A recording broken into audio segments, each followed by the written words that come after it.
Imagine a drawing so enormous that you can only truly see it from the sky. This is not a work of fiction. It is a real and breathtaking wonder hidden in the arid plains of South America. In the heart of Peru lies the Nazca Desert, one of the driest places on our remarkable planet. It is here that an ancient people, known as the Nazca, created something truly extraordinary. They etched hundreds of gigantic figures and lines into the desert floor. These are the famous Nazca lines, a vast and silent gallery of art that has puzzled and fascinated humanity for generations, a testament to the ingenuity of those who lived long ago. These are not small sketches you might find in a notebook. The Nazca lines are geoglyphs, a term for designs formed on the ground. They cover an astonishing area of nearly 1,000 square kilometers. Picture a spider stretching 45 meters across the sand, or a hummingbird with a wingspan of almost 100 meters. Some figures depict animals, such as monkeys with spiraling tails, elegant condors, and even a creature that looks remarkably like a whale.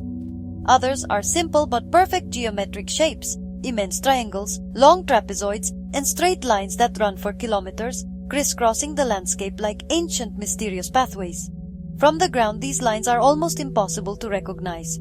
You might walk right over one and not even realize the scale of the artwork beneath your feet. They appear as nothing more than shallow trenches in the reddish-brown desert soil. It is only when one ascends, climbing into the sky in an aeroplane, that the true spectacle is revealed. Suddenly, the seemingly random furrows connect, and the grand designs emerge in all their glory. This unique perspective is part of their enduring mystery. Why would a civilization create art so vast that they themselves could never see it in its entirety from the ground? The sheer scale of this ancient project is difficult to comprehend. The Nazca people created over 800 straight lines, some stretching an incredible 48 kilometers. Alongside these are more than 300 geometric figures and 70 biomorphs, which are the drawings of animals and plants. This was a monumental undertaking, requiring immense planning, coordination, and a deep understanding of their environment.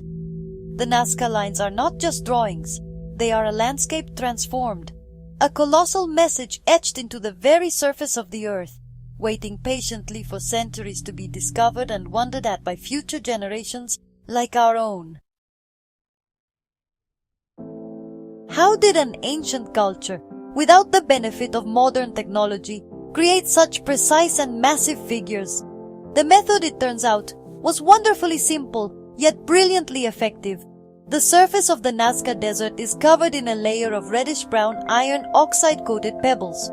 Beneath this dark layer lies a much lighter, yellowish-gray subsoil. The Nazca artists simply removed the top layer of dark stones, exposing the contrasting lighter earth underneath. This created a clear, visible line that has remained remarkably preserved for centuries, thanks to the region's incredibly dry and stable climate. These remarkable etchings were not created in a single moment. Scientists and archaeologists believe the Nazca lines were made over a very long period. By studying pottery fragments found near the geoglyphs, they have dated them to the time of the Nazca culture, which flourished between 500 BC and 500 AD. This means that some of these incredible drawings could be over 2,000 years old. Imagine, these figures have silently watched over the desert as empires rose and fell, as the world changed around them, their forms as clear today as they were when they were first carefully scraped into the earth. Creating such large-scale designs without an aerial viewpoint would have required careful planning and a surprising knowledge of geometry. It is thought that the Nazca people first created small-scale models or plans. Then, using simple tools like wooden stakes and long ropes, they could have scaled up their designs. By anchoring a rope to a central point, they could create perfect circles. By using multiple stakes, they could lay out the long straight lines that are a hallmark of the site. It was a painstaking process, a form of communal effort that would have involved many people working together under the harsh desert sun. The preservation of these lines is almost as miraculous as their creation. The Nazca Desert is a unique place on our planet. It receives very little rain and has minimal wind, meaning there is almost no erosion to wash or blow the shallow lines away. The heat from the sun creates a cushion of warm air near the ground, which further protects the lines from wind. In this natural state of preservation, the desert has acted as a guardian, protecting the Nazca's fragile masterpiece through the ages, allowing us to gaze upon the very same lines that their creators last saw 2 millennia ago. The greatest question surrounding the Nazca lines is not how they were made, but why. What purpose did these colossal drawings serve? One of the most widely accepted theories is that they were created for religious reasons. Perhaps the figures were offerings to the gods, deities who could look down from the heavens and see the giant animals and shapes. The Nazca people lived in a harsh environment where water was scarce. It is possible that the lines were part of elaborate rituals to appeal for rain and fertile harvests. The hummingbird, for instance, is often associated with water and life in Andean cultures. Another fascinating theory connects the lines to the sky above. Some researchers have suggested that the geoglyphs form a massive astronomical calendar. They propose that many of the long straight lines align with the positions of the sun, moon, and certain stars during important celestial events, such as the solstices. Perhaps the spider figure represents a constellation like Orion, or the monkey points towards a significant star cluster. This would mean the Nazca people were not just artists, but also sophisticated astronomers, using the desert floor as a map of the cosmos to track time and seasons for their agricultural cycles. Of course, where there is a great mystery, more imaginative ideas are sure to follow. One of the most famous, though not supported by scientists, is that the Nazca lines were created by or for extraterrestrial visitors.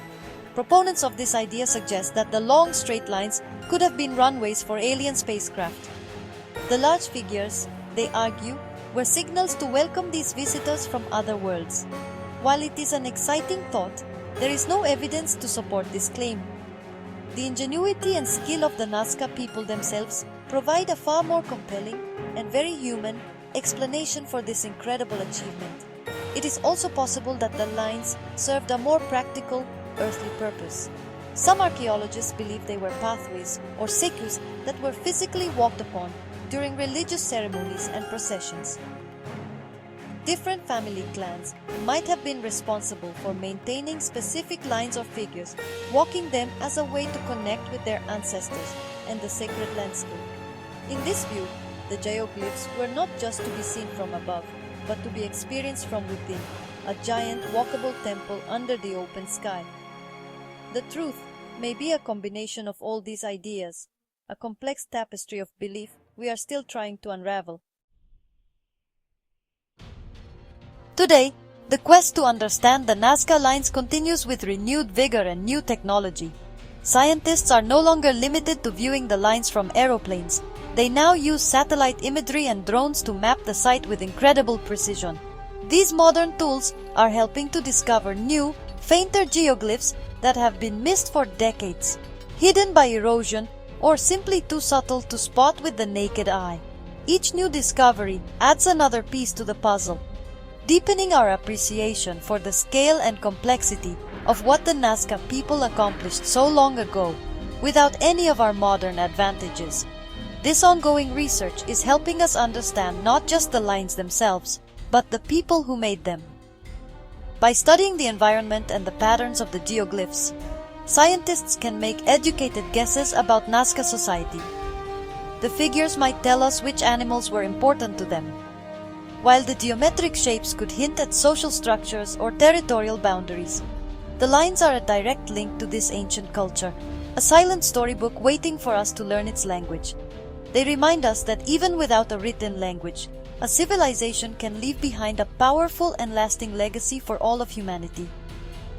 The Nazca lines are a powerful symbol of the mysteries that still exist in our world. They teach us that there are still so many things we do not know about our own past. Every ancient ruin, every faded rock painting, and every artifact buried beneath the soil holds a story. The silent stones of Stonehenge, the lost cities of the Amazon, and the giant heads of Easter Island all pose similar questions. They challenge our assumptions and invite us to be curious, to ask questions, and to explore the incredible history of the people who came before us on this wonderfully diverse planet. So the next time you look at a map of the world, remember the Nazca Desert in Peru. Remember the giant figures etched into its surface, a secret held for centuries. Let them inspire you to look closer at the world around you, to learn about the ancient civilizations that have shaped our shared human story. The world is full of wonders, from the smallest insect to the largest geoglyph. There are countless mysteries still out there, waiting patiently to be discovered, waiting for the next generation of explorers, thinkers, and dreamers to come along and ask that simple, powerful question. Why?